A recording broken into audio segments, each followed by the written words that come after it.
Hi, I'm Coach Corey Wayne. This is my video coaching newsletter, and the topic of today's newsletter is going to be she loves and craves my attention, but never asks about me or my life. So this particular guy, he's been following me for many years, and he basically says his girlfriend's needy behavior is exhausting. And so it's like whenever they're together, it's always her, everything's about her. And she's often complaining about what he's not doing or should have done differently. You should have texted me. You should have been sweeter. You should have sent this to me. And so you could tell she's got some daddy issues.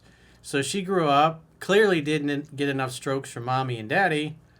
And so she constantly needs attention and validation because she grew up in an environment where her parents probably didn't show her much attention or love. And she grew up craving that. And so now she's in a relationship, and the guy says it's like when they're together, it's like the conversation's always focused on her. She never asks him anything about himself or what's going on in his life or anything. And he feels like he's always got to kind of keep the conversation going. And so they've talked about it. I think he said she's gone to some therapy or gotten some therapy. It got better, but now she's kind of starting to revert back. And so he's getting at the point now where he's just like every time he gets together, he just feels exhausted. He doesn't feel invigorated.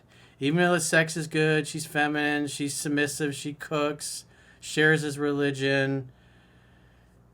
It's just not easy going, and she's not easy to get along with because, again, she always presupposes the worst.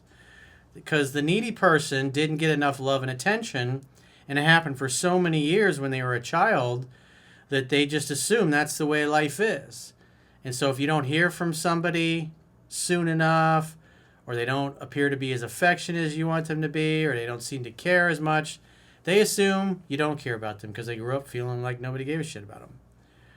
And so because of that, it just gets tiring. Most of what she's complaining about is really her issues, her neediness, her lack of being happy, whole, and complete within herself. Two people come together to share their completeness. And in a lot of ways, when I read this, it's like he's become her emotional support human. And she gets upset very easily if she perceives he didn't do something to her liking. She has unreasonable expectations, and then she gets upset when he doesn't meet them, whether she didn't explain it or didn't explain it properly. It's like no matter what he does, she's like getting upset and is mad at him. And this is just exhausting. You want a woman that brings peace into your life, not a woman that's disturbing your peace. You want a woman that makes your dick hard, not your life. And this just gets tiring. I mean, reading the email, it's like, geez. So now the guy's at a crossroads. He's like, is this fixable? Is she going to change? Is she going to get any better? Or should I just end things? Because he's getting to the end of his rope. He's again, it's just not a fun place to be. He says, Dear Corey, I'm a 30-year-old fan of your work since my early 20s, which has guided me through successful dating experiences, both reading the books multiple times and watching your videos. Oh, before I forget, today's Friday. Obviously, we got a live stream from 1 p.m. Eastern to 3 p.m. Eastern.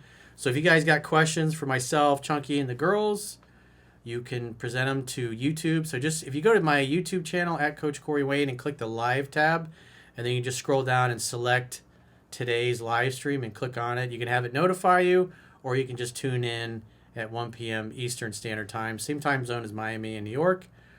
And we'll get your questions answered. And so we also do a Thursday live stream. Thursdays are from 2 to 4. So you guys are welcome to join there. We do 2 days a week where we answer whatever questions you got. He says, I'm now in an exclusive relationship for the last few months with a woman I met at the end of last year. She's smart, disciplined, works in law enforcement, shares my religion, good sex, cooks, is submissive, respects her strong father, who clearly didn't hug her enough and love her enough. Because if she's needy like this, that's his fault and his wife's fault or his baby mama's fault. And seems deeply in love with me, largely due to the confidence I've built through your teachings. In my eyes, she seemed like a rare find. We live about an hour apart and have different work schedules, so we only see each other once a week or so, which isn't easy but not awful. And so you can imagine You only get to see each other physically in person because you're an hour away. Your work schedules don't line up. So most of your contact is going to be in through text or phone calls or FaceTime. And if you got a needy person on the other end of the line, she's just constantly getting butthurt and upset and offended and feeling like you don't care. Because again, she presupposes the worst. Because she grew up not getting the love and attention she wanted. Just because she respects her strong father doesn't mean the dad did a good job. So she seems like she's a little fucked up. He says, however, red flags make me question her as a potential wife to have my future children with, my ultimate goal. She shows signs of unresolved issues from a past 4 or 5 year relationship where her ex never committed, but she stayed with him. So what jumps out at me with that, it's like she wanted love but wasn't getting love. And so she wanted love from her dad. He didn't give it to her. She gets into a relationship with a guy that does the same thing, doesn't give it to her. She stays with him because that feels normal to her. So those are her expectations. So that tells you, it gives you a lot of insight into her worldview and her reality filter, how she interprets the world. In person and via text, she loves my attention, but she rarely initiates meaningful conversations about me or my life, focusing instead on seeking reassurance about my feelings for her. Yeah, again, it's just constant obsessing over that. This is what needy guys do. And so you get to see the other side of it, because this guy is dating a woman who's extremely needy. And this is how, when us guys behave this way, which, I think a majority of us that are watching this video, we've been there before. And so you can kind of see how we make, in this case, we got a woman that's behaving this way, and we can see how it makes the man feel. So it can kind of give us some insight in how we make women feel when we act this way. It's like you're constantly checking up, trying to find out where you stand with her. You're not calling her because you want to see how she's doing or get together. You're calling her because you're worried she doesn't love you as much as she did the other day. Maybe you spent a whole weekend together, and then when she left Sunday night or Monday morning, it's almost like she was glad to leave. Her tone and her vibe was flat instead of excited like it was when she came over Friday, that kind of thing. And the needy guy just assumes, oh my God, it's the end of the world. And so in this case, you got a woman who just presupposes the worst. And so ideally, her having an awareness of what her go-to way of dealing with things, we call it her pattern. So what are her patterns? Her pattern is to always assume she's not going to get the love that she wants. And so he's going to have to set some boundaries and let her know that this behavior is inappropriate, it's unnatural, it's not normal, and it's obnoxious. It's neurotic. She's got some issues that she needs to deal with. He's not her emotional support human. He's supposed to be her lover, her teammate, and his greatest cheerleader and fan. She was never a great conversationalist. So that's the other thing. If you're an introvert and you're dating an introvert, it's going to be hard to keep the conversations going. If you're more of an introvert, it's better to date extroverts, meaning if you're a guy that's more introverted, kind of like I am, like 99% of the girlfriends I've had over the course of my life have always been very outgoing, very talkative. And I like to listen, even though I talk for a living, basically. He says, which I was okay with until the neediness crept in. So this guy's probably a little bit more outgoing, so it works. But when you're with somebody after a long enough period of time and they're never like, hey, how's your day? How's your job going? How's your business going?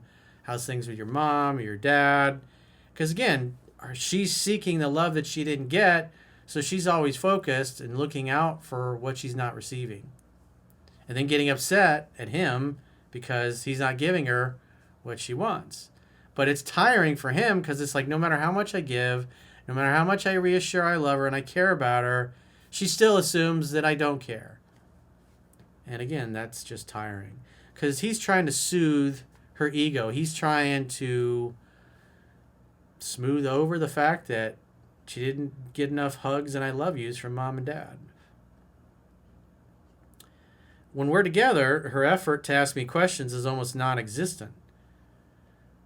And you would assume if somebody never asked you anything about yourself or your life or what's going on, it's like, That typically means they don't care. But if they're always focused on themselves and they weren't raised right, they're going to come off as a little narcissistic. Well, the narcissist, it's like everything's always about them. Them and their problems, their family, their drama, their things, their needs. And they don't really, hey, how's your day going? How's your life? How's your business? How's your mom? How's your dad? How's your stocks doing? How's your boat? Whatever. Just anything. How's the pets? How's your team doing?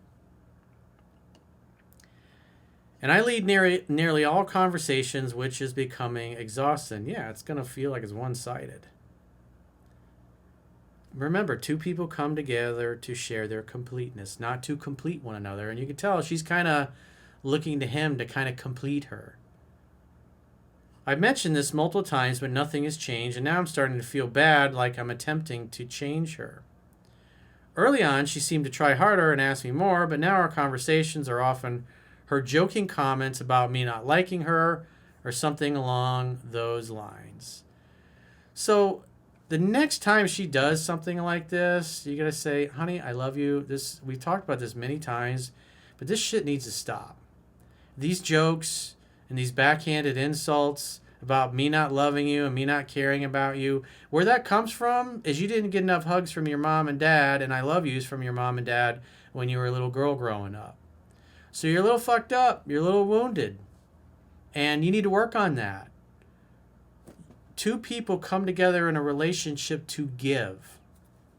I want to give to you. I want to make you feel loved, but you're always behind the eight ball. It's like your bucket of self-esteem is always so empty and so full of holes. I'm just constantly dumping more water in it to fill it up, and it's never enough. You're never satisfied. You never ask me about me. It's like everything is always about you, and it's exhausting. It's tiring. It feels like a one-way relationship. I'm making all the effort, and you're insulting me because you presuppose I don't care. And I'm fucking sick of it because it's insulting to me. You're basically saying I don't care about you, even though I'm constantly going out of my way to show you. This needs to stop. You need to go to a good therapist and work this shit out. Maybe you should work things out with your dad and your mom and get to a place where you're coming to me to be my lover and to give and to contribute and be my teammate, not coming to me and using me as your emotional support human. And then on top of that, insulting me. Oh, you're not doing enough. You're not telling me you love me enough. You're not making me feel like you care enough. It's like it's fucking exhausting. And I get together with you, I feel drained instead of invigorated. You're supposed to make my dick hard, not make my life hard. And every time I get together with you, you're always berating me either in my face or in a joking, backhanded insult kind of way. And it's going to stop one way or another. You're going to stop doing this or we're not going to work out because this is not fun for me. It's exhausting. Every time lately, like when you leave, I feel relieved. I don't feel excited. I feel drained. It's like you're an energy vampire when you behave this way. And it's all because, and it stems from the relationship with your mom and your dad, and it's your issue, and you need to address it. I love you. I will support you in it, but you got to fix this because you're driving me away with it. Something to those effects. You can be a little more diplomatic about it, but that's the issue. And she'll either fix it or she won't. He did say she got better for a while, but now she's starting to revert back. So it's pretty clear she hasn't completely resolved it. For example, in April, her negative mood ruined an evening, leading me to ask her to leave and nearly end things. It was borderline crazy. She improved briefly that night after I asked her to leave, and for several weeks, even agreeing to going to therapy. Well, if she stopped going to therapy, she either needs to go back or she needs to find a better therapist. Because if she doesn't feel like she's progressing and getting better and you don't see the changes in her, fire the fucking therapist and go find another one. There's a lot of shitty ones out there. Don't just keep going and go, well, I'm going to therapy. But if the therapist ain't helping you and ain't making you better, you got to find somebody else. It's okay to fire a therapist. I emphasized my high standards and prior happiness, but fast forward to now and she's reverting to needy behavior, though not as bad. So she has improved, which is good.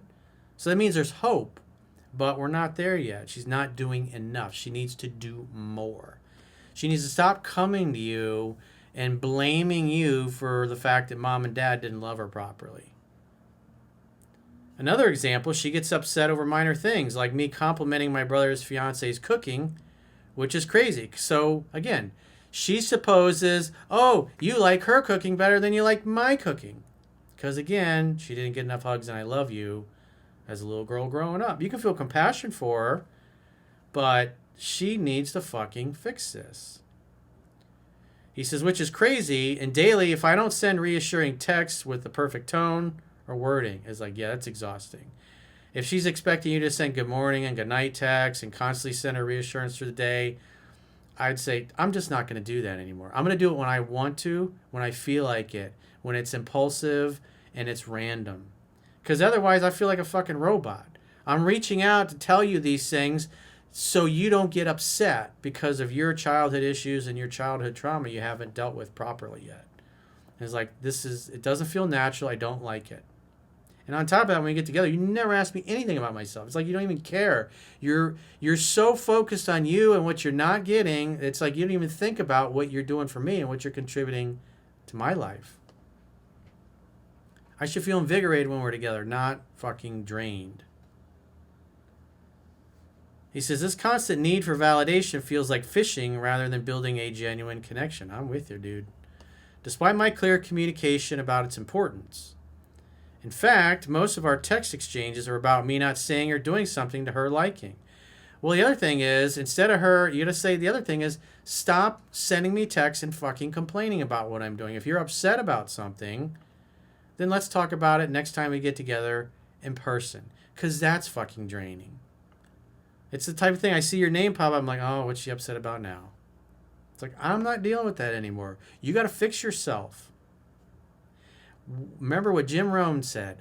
I will take care, and you can tell her this, I'll take care of you, I'll take care of me for you, and you take care of you for me. I'm taking care of me for you, but you're not holding up your end of the bargain. You're not taking care of you for me. Sometimes I find myself not reciprocating solely because I can tell she's fishing and I'm not into constant games. So in other words, what she's fishing for, remember, she presupposes he doesn't care about her. And so she's fishing just like a needy guy would, is like, does he still love me? Does he still care about me? Does she want to be with me? Does she care about me? Why haven't I heard from her? Why did it take her 2 hours to text me back? A guy who's got a healthy self-esteem is like, hey, she's busy. She'll get back to me when she can. No big deal. Because the more you get upset about, the more the woman backs off. And in this case, you see the same thing. He's just constantly reassured, and it gets to the point where he's like, he doesn't even want to reciprocate because it's exhausting.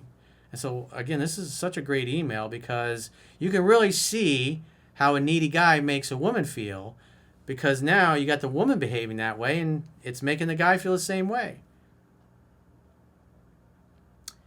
While she has promising qualities, her behavior is a turnoff, and I'm nearing my limit, and it's been on my mind all the time. Yeah, you got to fucking have a long conversation about this. Having recently met my family, ending things could be awkward, but I'm considering it. I like her, but I don't feel like I love her after 7 months or so. You tell her that too. It's like, I know this is going to hurt your feelings, but I like you a lot, but the way you behave, you get in the way of me falling in love with you. It's hard to love somebody that's so difficult, that's basically constantly saying, you're not treating me right, you're not loving me enough, you're not doing enough for me. And no matter how much I give to you, how much I reassure you, it's never enough. Your bucket is so empty. It's like, remember, you can't give away what you don't have for yourself. And if her bucket is empty, she's got nothing left to give to you. That's why she doesn't ask you about your life or what's going on. He says, is this normal behavior? No. This is a girl whose parents did not do a good enough job. He may be a man that she respects, but he was clearly as cold as fucking ice. He was a fucking zombie. And I know because that's the way my parents were. They never said, I love you. They never hugged us. When we were real little, but as we got a little older, they were just kind of like, what do I do with these things? What do I do with these kids? This is weird. And it's just because they were raised in the same kind of family. My grandfather would come over, my dad's father would come over for Christmas and I'm a little kid, he'd reach out his hand and shake my hand instead of hugging you and saying, I love you. It's so good to see you. Here's your Christmas presents. It was like a business arrangement. I want to make sure I'm not going crazy and also that I don't end something good because I genuinely thought she was wife material. Can she improve? Well, she has improved slightly, but again, you're going to have another conversation about this, and you're going to have to let her know that she's got to have a good therapist and she's got to get over this because you're not dealing with it anymore. This is the end of the line for it. Fix it or I'm going to end things. Can she improve or should I accept this as her? Well, like I said, she did go to a therapist, but it looks like what you said in your email that she stopped at some point. And so she clearly ain't done yet. She needs more therapy by somebody that can help her. And by you sharing the things I've talked about in this video, it should help her better understand, as long as she can listen to you and not get super upset and take it all in and go, you know what, you're right. Maybe you'll help her find a good therapist together. Maybe you'll sometimes talk with her therapist to give feedback to the therapist so the therapist can help your girlfriend. It should be somebody that you both like and is helping her. So again, it looks like she got a little bit better, but she stopped. So, it's like working out. If you work out for a few days or a few weeks or a month, you're like, hey, I lost some weight. I look a little better. I see some muscle tone. They go, okay, well, that's it. I'm done. I don't have to do that anymore. Then you revert back to you lose your muscle tone in a matter of weeks, and then you'll start gaining weight again. So I would give her the chance to do that. I would have a conversation, like I've said throughout the email with her, and expect waterworks. She'll probably be crying, but she needs this brutal honesty because you're coming from a place of love. The purpose of all relationships is you go there to give. But you're giving and giving and giving, and no matter how much you give, it's never enough for her. She's never satisfied. And so she needs to learn and understand herself and learn how her childhood and the way her parents raised her negatively impacted her self-esteem, and work with a good therapist that can help her fix herself, if you will. And it's totally possible. So it's possible, but she's got to be willing to do the work. If she does the work and you get a good therapist, she should be able to work through these things and your relationship will be 100 times stronger. But if she doesn't, if she fights you on it, if she goes and half-asses it and then quits and then reverts back in a few months, then I would dip.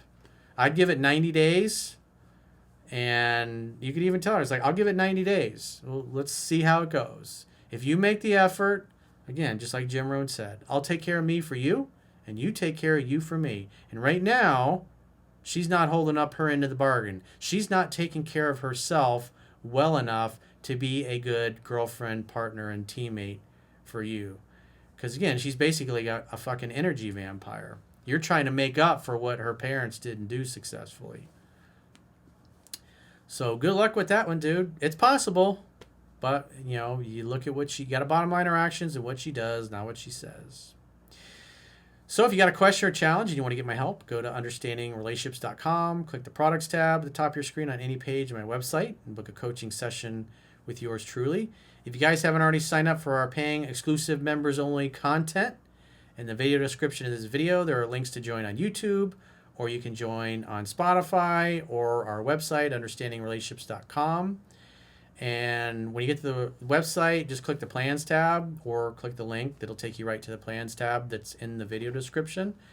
And so with the website, you can do the 7-day free trial and check out what content you get for your money. And if you choose an annual plan, you get a 25% discount for paying the whole year's premium up front. And so all the live stream replays are in the members area for you guys, and all the additional video coaching newsletters. Obviously the website's got, my books for free, 3% Man, you can read for free, Mastering Yourself, you can read for free there, and plus my First Quotes books is also in there to read for free. So go sign up for that, and then hopefully, again, if you got questions, show up on our live stream today at 1 p.m. Eastern and post the questions in the chat box, and we'll get them answered for you in real time. Remember, go to obviously the homepage of my YouTube channel and click the live tab. And if you click the live tab, that'll open up. You'll see all the previous live streams and you'll see the future ones that are scheduled. So just click on the one that's for today. You can have it notify you, or just tune in at the proper time, 1 p.m. Eastern Standard Time Zone, same time zone as Miami and New York. So we'll see you guys on the live stream. And next time, I will talk to you soon.